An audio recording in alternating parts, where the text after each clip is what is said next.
Let me show you how I did this question, and I think in terms of a maths challenge, it's not bad at all. In terms of like, writing a really strong mathematical argument and being convincing, my method is not the best. But so there's like a balance, isn't there? Because you're trying to get through as many questions as you can. You're not always trying to be really rigorous in these challenges because of the time that you have. So we've got rectangles, 2 by 3, and we're trying to create a rectangle in the ratio 5 to 4. Now, we can write that differently. We could, as a different ratio, we could write it as 10 to 8 or as 15. See, 3 doesn't go into any of these, and we know we need to use 3 somehow. Although we might start combining it like that. But let's just try and make it a multiple of 3. And 15 to 12 is a multiple of 3. So now we can see that if we were to put 5 of these together like this, then that would work. Okay, that would get us to 15. And then I just need to have 6 of them going down here. And of course, the same along here.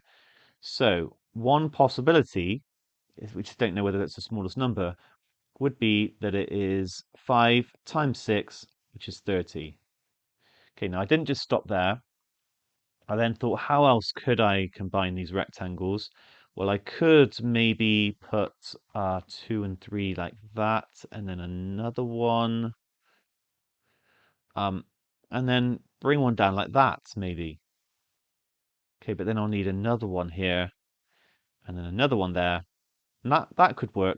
And that is in the ratio 5 to 6. So I just sort of at this point convinced myself, oh, that's not going to work very easily. There's no way I'm going to have a smaller number to get the rectangle I needed. And I went with the answer of 30, which is the correct answer. It's just how I've not actually been convincing. This is what I'm trying to say. I think for the purposes of the math challenge, this is all right. I suppose it's all right because I know the answer is actually correct. There's might be other times when it wasn't correct and I missed something. But in terms of like being convincing, I'm now going to show you a second way that you can do this question. Okay, so this more rigorous approach. Right, we know the ratios in the 5 to 4, so we can say that the dimension of the rectangle is actually going to be 5k by 4k. And then the area is going to be 20k squared. Now, the area of our smaller rectangle that we're making it out of is 3 by 2, so it has an area of 6. So we require that 20k squared is a multiple of 6.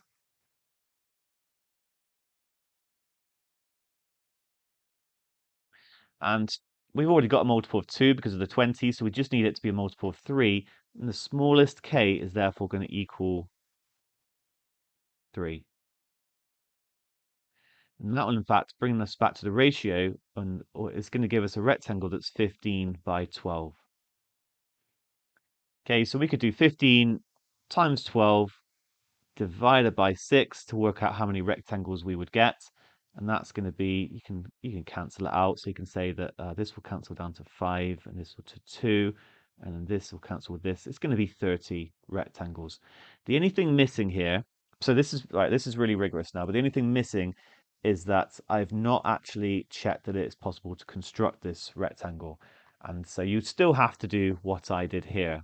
It's just now I've shown that I've shown that that is the smallest value of k that would give you the ratio we need, and then you just have to follow through, check it works, and we're sorted. So two slightly different approaches.